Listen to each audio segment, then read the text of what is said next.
السلام علیکم ورحمۃ اللہ وبرکاتہ۔ الحمدللہ الصلاۃ والسلام علی رسول اللہ وعلی آلہ واصحابہ اجمعین، اما بعد۔ رب اشرح لی صدری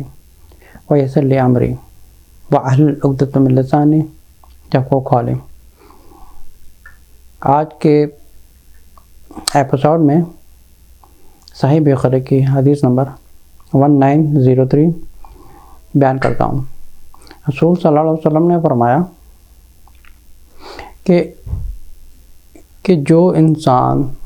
روزہ رکھتا ہے، اگر وہ روزہ رکھ کے بھی گالی گلوچ کر رہا ہے یا وہ گناہ کر رہا ہے تو اللہ تعالیٰ کو ایسے شخص کے روزے کی کوئی ضرورت نہیں ہے۔ جس کی کمنٹری میں آپ کو بیان کرتا ہوں، جس کی تفسیر یہ ہے کہ پہلے ہم یہ سمجھیں کہ اللہ تعالیٰ نے رمضان بنایا تاکہ مسلمان اپنے نفس سے لڑنا سیکھے، اور وہ جو ڈیلی لائف میں کرتا رہا ہے، گناہ کر لیے، فلمیں دیکھ لی، مووی دیکھ لیں، سوشل میڈیا میں فضولیات دیکھ لیا، یوٹیوب پر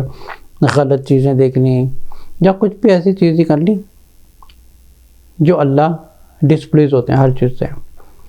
اگر وہ ان چیزوں سے باز نہیں رہ رہا اور وہ بھوکا اور پیاسا رہ کے بھی گناہ کر رہا ہے، کچھ غلط کر رہا ہے، حرام کر رہا ہے، جھوٹ بول رہا ہے، یوٹیوب پہ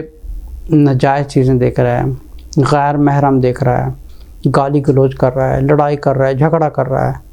لیکن بہت سی لمبی لسٹ ہوتی ہے۔ تو یہ جو مہینہ رمضان کا ہے، اس میں ایک مسلمان کو موقع ملتا ہے اپنے نفس کو مضبوط کرنے کا، تاکہ ہم اپنے نفس سے لڑنا سیکھیں، اپنے اندر تقوی پیدا کریں اور ایمان پیدا کریں اور اللہ تعالیٰ کے قریب ہونے کی کوشش کریں۔ یہ ہمارے لیے ایک سمجھیں کہ ٹرائل منتھ ہے کہ ہم نے اللہ تعالیٰ کو یہ پروو کرنا ہے کہ ہم لڑ سکتے ہیں اپنے نفس کے ساتھ۔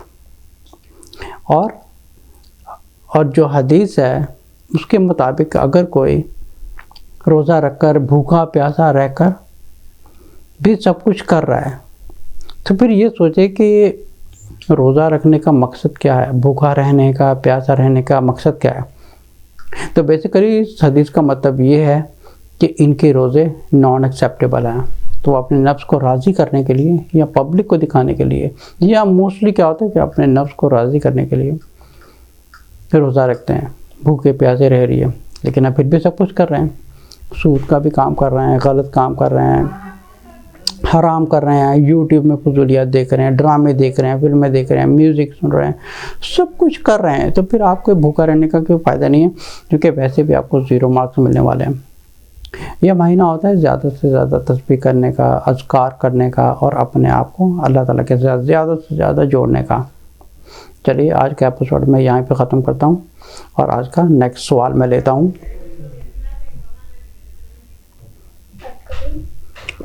اچھا، اگلا سوال آیا ہے، بھائی پوچھ رہے ہیں کہ کیا رمضان میں پورا قرآن ختم کرنا فرض ہے، اور بیسٹ اذکار کیا ہے؟ اچھا، پہلے یہ ہے کہ کیونکہ یہ مہینہ پورا رحمتوں والا ہے، اللہ تعالیٰ کی برکتوں والا مہینہ ہے، تو اس میں یہ اوبلیگیٹڈ نہیں ہے کہ آپ رمضان میں آپ کو پورا قرآن ختم کرنا ہے۔ یہ کسی حدیث سے ثابت نہیں ہے کہ آپ کو پورا قرآن ختم کرنا ہے، پر چونکہ ہمیں یہ پتہ ہے کہ یہ اللہ تعالیٰ کا مہینہ ہے، اور ہمیں زیادہ سے زیادہ مال اکٹھا کرنا ہے، اور ہمیں زیادہ سے زیادہ نیکیاں اکٹھیاں کرنی ہیں، تو آپ اپنی ایک روٹین، اپنا ڈسپلن، اپنا اسکیجول کو ریسکیجول کر سکتے ہیں کہ جس نے ایک مہینے میں ایک دفعہ قرآن ختم کرنا ہے، یا کتنی دفعہ قرآن ختم کرنا ہے۔ جیسے فار ایگزامپل کچھ لوگ ہوتے ہیں جیسے قرآن کو پورے مہینے میں ہر روز ایک پارہ پڑھتے ہیں۔ اب کچھ لوگ ہوتے ہیں جو کہتے ہیں کہ ٹھیک ہے، ہم 10 دن میں ایک دفعہ قرآن ختم کریں گے، اگلے 10 دن میں دوسرا قرآن، اور آخری 10 دن میں ہم تیسری دفعہ ختم کریں گے۔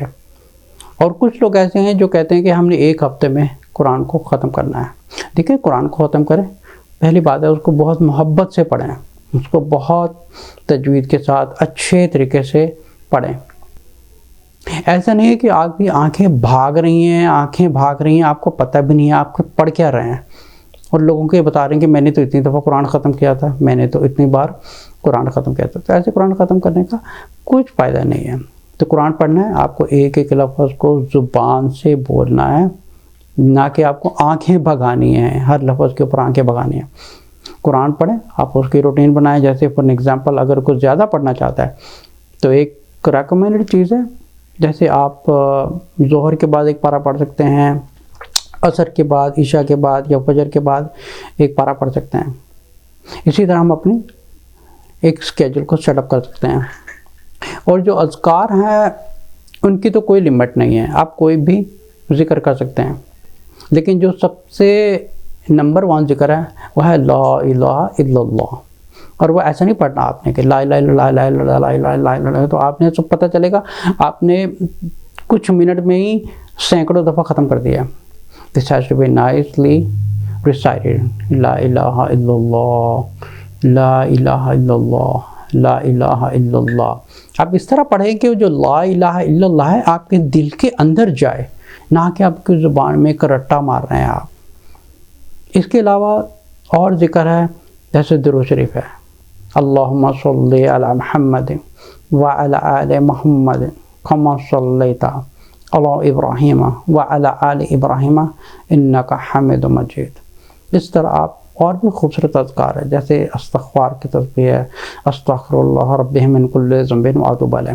اس کے علاوہ اور بھی تسبیح، استغفر اللہ الذی لا الہ الا هو الحی القیوم واتوب الیہ۔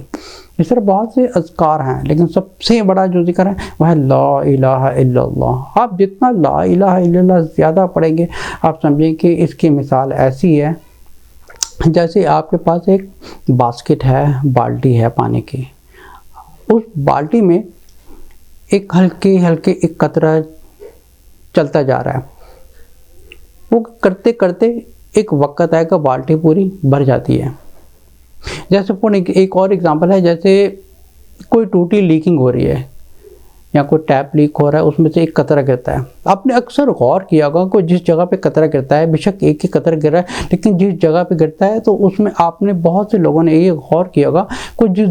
پوائنٹ کے اوپر گر رہا ہے، وہ پوائنٹ سے جو اس کا سرفیس اوپر والا حصہ ہوتا ہے وہ بالکل تھوڑا سا وائپ آؤٹ ہو رہا ہے، اور اس کی جو اوپر کی لیئر ہوتی ہے اس کی نیچے والی لیئر آپ کو نظر آنی شروع ہو جاتی ہے۔ تو اس کی مثال بالکل دل کی بھی ایسی ہے۔ جتنا آپ لا الہ الا اللہ کا وظیفہ کرتے ہیں، یا آپ دعا زیادہ سے زیادہ ریسیٹیشن کرتے ہیں، یا تسبیح کرتے ہیں زیادہ سے زیادہ، آپ سمجھیں کہ ایک ایک قطرے سے آپ کا جو دل کے اوپر کی جو گندگی ہے وہ صاف ہو رہی ہے،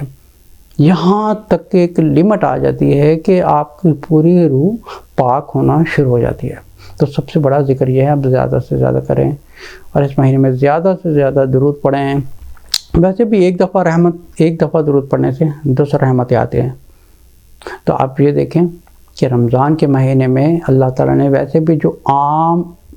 جو ریوارڈ ہے اس سے بھی ملٹیپلائی پہ کیا ہوا ہے رمضان کے مہینے میں ہر نیکی۔ اور یہ مہینہ سب سے خوبصورت مہینہ ہے صدقہ کرنے کا،